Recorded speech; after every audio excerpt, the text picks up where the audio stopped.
का? माझ्याच बाबतीत का? प्रत्येक सजीवाला पडत असेलच ना हा युनिव्हर्सल प्रश्न. का? का या एकाच प्रश्नाच्या शब्दात प्रचंड ऊर्जा संचरलेली असते? हा प्रश्न हा प्रश्न वाढवतोय माझ्या धमन्यातून वाहणाऱ्या रक्ताची गती, त्याचं तापमान, आणि त्याच गतीच्या जोरावर धमन्या घेऊ पाहत आहेत कब्जा माझ्या संपूर्ण देहावर. त्या विस्तारू पाहणाऱ्या धमन्यांना एकच प्रार्थना आहे माझी: ताबा मिळवा, ताबा, ताबा मिळवा. माझ्यावरच नव्हे, तर माझ्या संपूर्ण मनावर, शरीरावर, शरीराच्या प्रत्येक रंध्रात खोलवर रुतून बसलेल्या संवेदनावर. मग त्याला मुभा नकोच, कसलाही आणि कोणताही विचार करण्याची, नसावी जाणीव सुखाची, दुःखाची, कोणत्याच नात्याची. मुळात मला खरंच कळत नाहीये नक्की मी कुठे चुकलो, काय चुकलं माझं,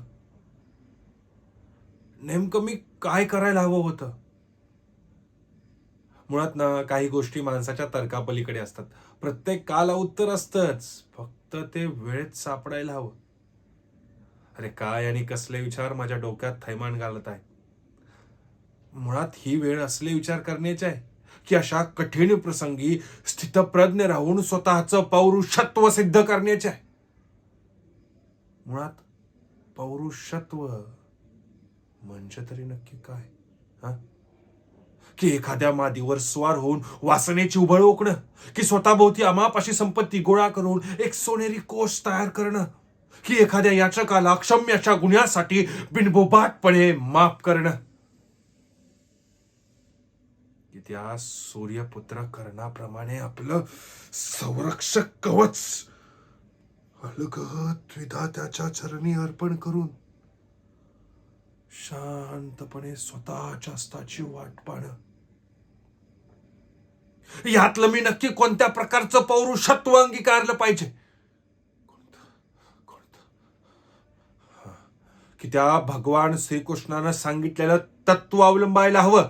समोर कोण आहे कोण नाही याचा विचार न करता अंगीकारावा क्षत्रिय धर्म, कसलाच मुलाहिजा न ठेवता.